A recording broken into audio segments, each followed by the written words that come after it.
Hi, now we're at Noel's place. We're going to ask Noel about siting hives in spring. In other words, how to put them there for the best operation for the bees. Okay, Noel, tell us all about it. Okay, thanks. Over at my place, I normally have a piece of carpet underneath my hives just so the grass can't grow up in and around your hives. I normally place them on a pallet so that they're up out of the moisture a bit. As you can see, the ground's pretty wet here, so yeah, definitely keep them up out of that moisture. I normally have a bit of insulation on the top to keep them a bit warmer. And I like to try and give them a spot that will get some afternoon shade. So as you can probably see here, in the winter time, they're open to the winter sunshine over there. In the winter time, it can come in, but with the hot summer sun that tends to come right over the top, they'll get a couple of hours morning sun and then they'll get afternoon shade. So yeah, that's the kind of setup I like to run.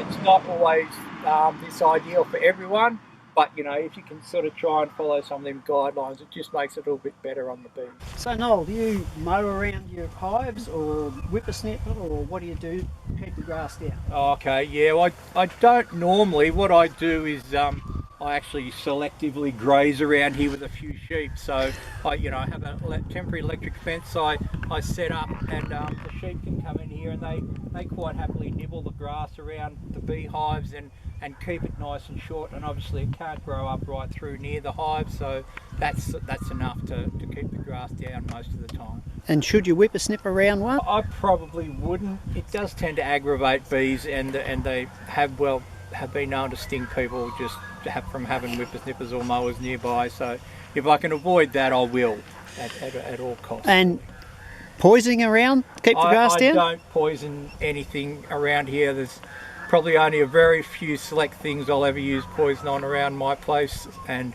I always try to be cautious to keep it well and truly away from the bees.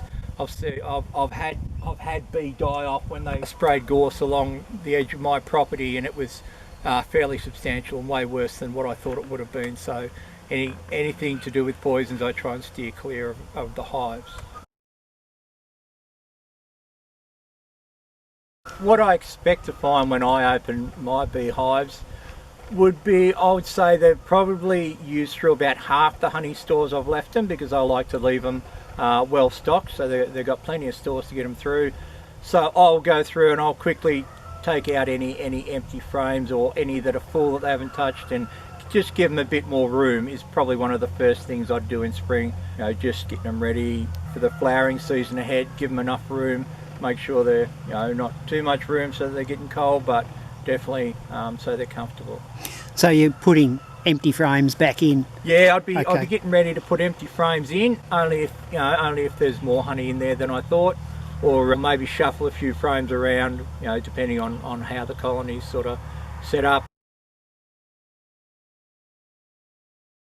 The most important things in getting ready for spring, I would say, is getting all your gear ready. Dust it off from last season, definitely give it all a good wash. I'm a bit of a stickler for all the biosecurity stuff. Wash your suit, wash your gloves, wash your veil. Sterilise as best you can all of your other beekeeping gear, so your smoker, your hive tools, give them a really good scrub, disinfectant and all that sort of stuff. Do all that over the winter to get ready for spring and make sure everything's really spick and span and very clean. Even get your smoker out and give it a scrub out. You have a build up in there from previous seasons. Winter's a good time to get in the shed and do all that stuff, and try and think ahead of what you're gonna need in spring. Most people don't realise that they'll get stuck with a swarm.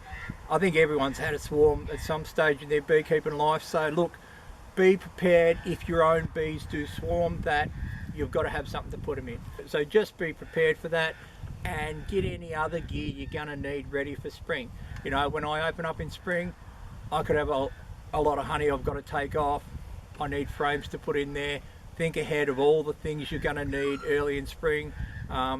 Yeah, the sooner you get in there in spring and open up and at least check their stores, you've got to make sure they've got something to eat. If they've got plenty left to eat, you can maybe take some of that and put some empties in, and just get ready that they could swarm, but definitely give them some room, rather than, you don't have to do your full biosecurity check straight off, but definitely get in there and check they've got enough stores, they're not going to starve, and then if they've got too much stores, it can cause them to swarm, so definitely swap some out. So they're the sort of things I'd be looking at to do, you know, get ready for spring.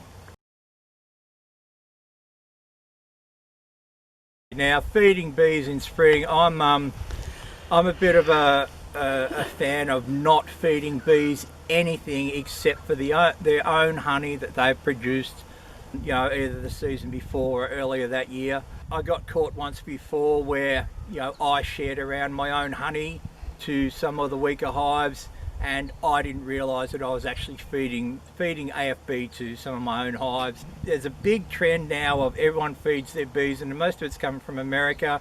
Honestly, the only reason you should be feeding your bees is to prevent starvation. Swarms are a big issue.